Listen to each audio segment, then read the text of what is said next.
Загадувањето меѓу главните причини за зголемениот број карциноми, Скопје е опасно место за живење, алармираат експертите. Професорот Драган Ѓорѓев, експерт за јавно здравје, во интервју за Радио Слободна Европа вели дека децении изложеност на високи концентрации на аерозагадување го поткопуваат имунолошкиот систем на жителите, а резултатот е стотици случаи на рак на бели дробови и други видови карциноми.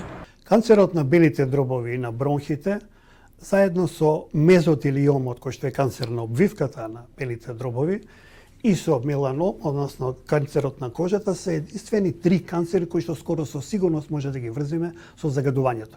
Многу е опасно се помине на земјало Скопје, затоа што Скопје е град кој што е под силен притисок на аерозагадување повеќе децении.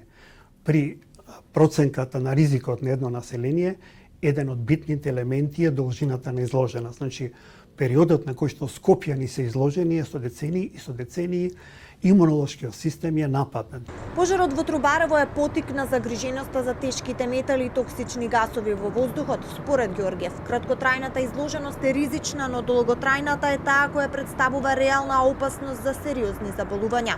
Оловото, например, има афинитет да влезе и да се позиционира во коските, долго време од коските да се ослободува, така да имаме можност за еден хроницитет. Арсенот, ако исто така долго се експонирате, може да дојде до, и зависи повторно од концентрациите, и до тумори, до канцер на, се регистрирани во некои студии, канцер на мочниот меур. Кадмиумот е исто така, оловото и кадмиумот се крвни отрови, значи ќе дојде до пореметување на крвниот систем, ќе дојде до пореметување на бубрезите и краен ефект при високи концентрации, тоа свега гледавме на случајот за жал на топилницата во Велес, може да дојде до оштетување на мозокот. Според експертите, со децении се укажува на поврзаноста меѓу загадувањето и здравјето, но не се преземени сериозни мерки. За состојбата со квалитетот на воздухот со загриженост нотираше и Европскиот парламент во последната резолуција за напредокот на земјата.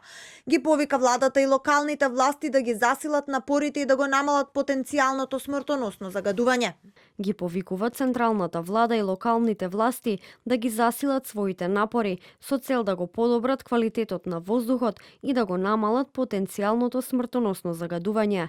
Подсетува дека ситуацијата е особено алармантна во Скопје, кој постојано е еден од најзагадените градови во Европа. И во последниот извештај на Европската комисија од 2024 година државата не доби позитивна оценка за поглавието 27 животна средина. Брисел забележа дека не е направен напредок, а конкретно за воздухот нотиран беше ограничен прогрес без никакви законски промени во текот на извештајниот период.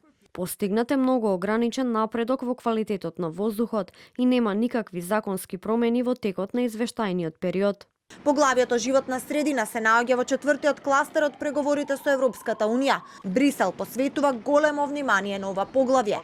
Македонија пак, која со децении тропа на вратата на ЕУ да стане дел од европското семејство, засега е се уште далеку од еколошките стандарди на унијата.